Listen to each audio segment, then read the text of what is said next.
Hey guys, Prepper Nurse 1 here. Today is February 19th. It's Sunday. It's about 1 in the afternoon right now. So I'm showing you this tree because this puppy's coming down today. We are going to be taking this bad boy down. So that'll be a good thing.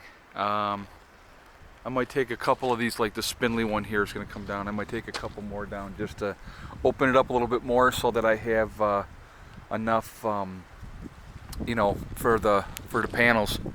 Panels are doing good and not having any issues with them. Getting a good amount of sunshine today. As you can see, the sun's fully on them right now, which is good. So anyway, reason for this video, I've had a lot of people commenting back and forth and about a couple different subjects, and it's kind of important, and I thought I might address it with you guys. And a lot of people have said to me, I don't have anybody in my area that preps that I can, you know, connect with or talk with, and so, you know, I'm on my own, and it's disheartening, and I totally get that. Okay, but here's I'm going to give you an example of something here in a minute. I just spoke with a gentleman from a different part of New York. He's about 100 miles away from me. He's also a fellow nurse, and him and I had a really great conversation. And it's all about making those connections, okay? You don't necessarily have to have somebody in your own town, okay?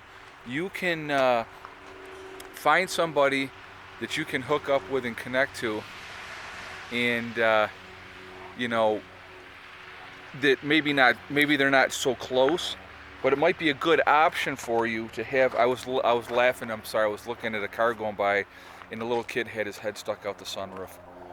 It's in the 50s today. It's beautiful up here again. I'm off track for a second, but I just wanted to show you. The snow is like really melting away. So that's a good thing. Okay, getting back on subject.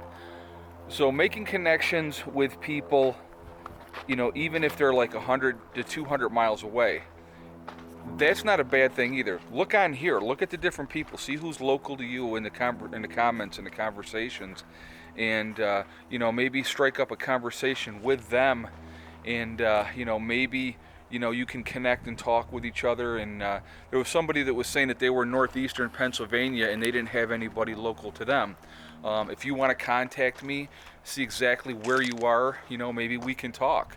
You know, those are things, and I talk with a lot of people. So if I ever ignore you, if you think I'm ignoring you, I'm really not. I have a lot of people contact me, and I talk with a lot of people. And like I said, I absolutely love talking prepping, love talking living off grid. I have no issues with any of that, talking with anybody at any time. So that's just putting that out there. But you know, communicating with people, making connections. There are a ton of preppers out here. Look at just even on the comments of people that are prepping and stuff like that. So maybe you can find somebody that is local to you. I know that the one young lady that I've talked to quite a bit, she says she's not that far from Bill and Rosa out there in Oklahoma. So, you know, maybe you should get in contact with them and see if you guys can work together, because you're closer to each other. I mean, 150 miles is really not that far. If you see, here's the thing, and this is what my thought process is. If you're like in whatever little town you're in or whatnot, and you had to bug out, and you had to get out of there, knowing that you've made a contact with somebody and said, you know, you've made an arrangement and you've talked with each other, and maybe you keep supplies at their place, maybe you don't. I mean, I don't know. It would all depend on what you're both comfortable with, and that's what it's a lot about. It's what are you comfortable with. I have one gentleman that follows my channel, and him and I have talked a lot, and he's already put some supplies here on site. Now, you didn't see that on video. You won't see that on video. You probably won't see him on video. It's just a matter of, you know, working with people, making plans, being proactive. And again, I've said this before, it's being proactive. Now I'm going to give you a good example of something being proactive. This was another thing that I spoke with. Somebody was commenting on yesterday, and they were saying, people, are you going to the gun range and practicing? in getting your shooting skills down. Well, yesterday Heather and I were doing a little bit of shooting, and she was like, she's like, "Wow, Dad, you're really really good," and but I I was a sharpshooter in the military. Pretty much, I mean, the long targets I was having more of an issue with. I was kind of hit or miss because I figured because I was young and just didn't have the patience or the skill. But I can shoot. That's one thing I definitely can shoot, and I'm a good shot. But the thing is, again, it's practicing your skills. And so what I was telling her, we are going to, with her and her brother, work with starting out with the pellet gun, because we have a pellet gun, and those pellets are cheap. I mean, they're really cheap. I mean, you're 500 rounds for like $8 or $9, so that's nice and cheap.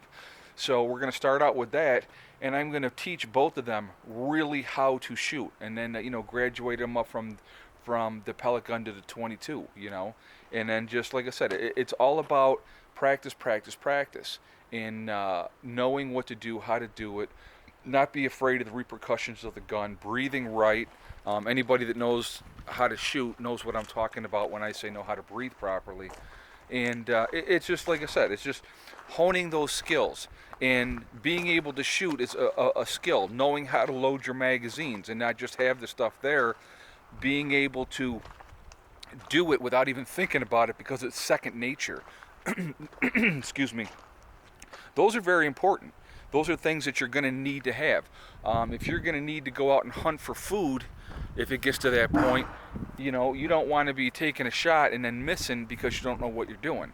So being able to line up your target through your sights or through your telescope, knowing what you're doing ahead of time. And like I said, my recommendation, and in all honesty, because you can shoot all day long, get yourself a pellet gun. It's a little 1.23 or 1.25, those pellets, and use those. And I'll tell you what, I mean, it's shooting, it's learning, and you can shoot all day long on the cheap. I mean, 500 rounds, like I said, for $8 or $9. Where you going, And then, like I said, I definitely would recommend that everybody has a 22. I mean, and the more rounds that you could possibly have, the better. But like I said, my rule of thumb, and this is what I try to explain to people. People say to me, well, how much ammo should I have? And this was another comment. How much ammo should I have? And my rule of thumb is you should have at least 2,000 rounds per weapon that you own, okay? Because otherwise, all you'll have is a club once that ammo runs out. Now, at the same time, excuse me again, at the same time, is having 4,000 or 5,000 rounds for that weapon too much? No, because okay, 22 rounds. Not only is it good to have because, like I said, small game and whatnot, but also it could be used as a barter item. Somebody has something you want and they need ammo to go and hunt, but they don't have any ammo because they had 200 or 300 rounds and they've burned through it, and you're sitting on 5,000 or 6,000 rounds at 22.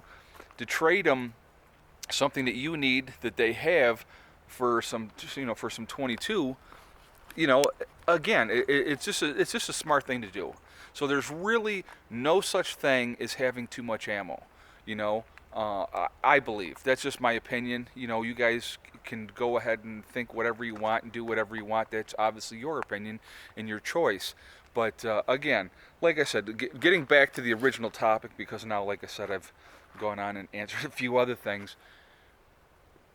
If you don't have a group and you can't find people locally that you can work with, look on channels like mine. Look on other channels of people that are preppers or off-grid. And a good one I would suggest, down, I believe he's in South Carolina, is, oh God, no, I can't think of what his freaking name is. Hold on one second. Southern Prepper 1. God, I went completely blank for a second. So, like his channel would be a great channel. I mean, he's ex-military. He's doing all kinds of stuff. You can make connections with people on his channel. Look and see who's making the comments on these channels that has the same kind of mindset that you do, that might be local to you. engage in conversations with people.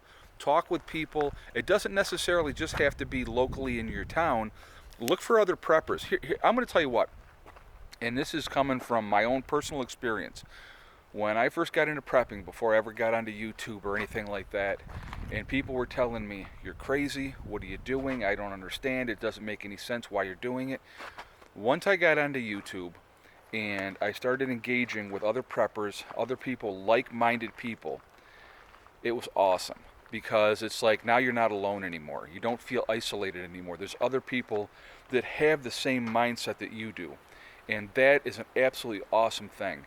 And to be able to find people that you can work with and talk with and engage with, and like I said, not everybody's going to be 5 miles away, okay?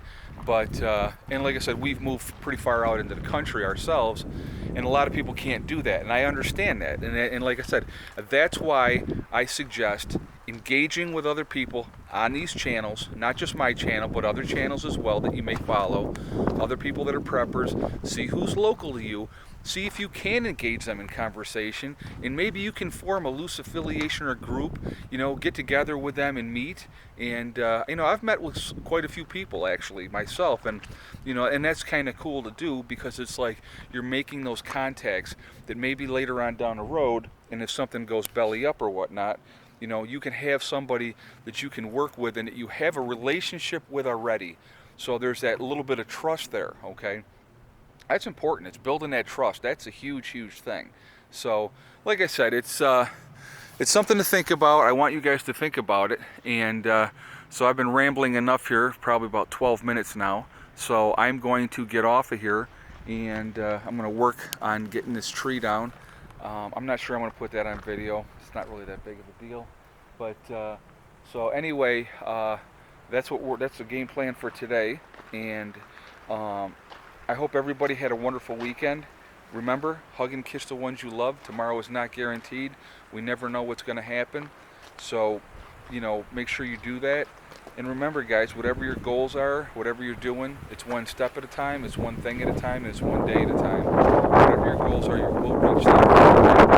All right? So listen, have a great day, and I will talk to you guys tomorrow. Prepper Nurse one out for now. Oh, and it's very windy, by the way. Clear blue skies, beautiful, beautiful day. Panels are kicking.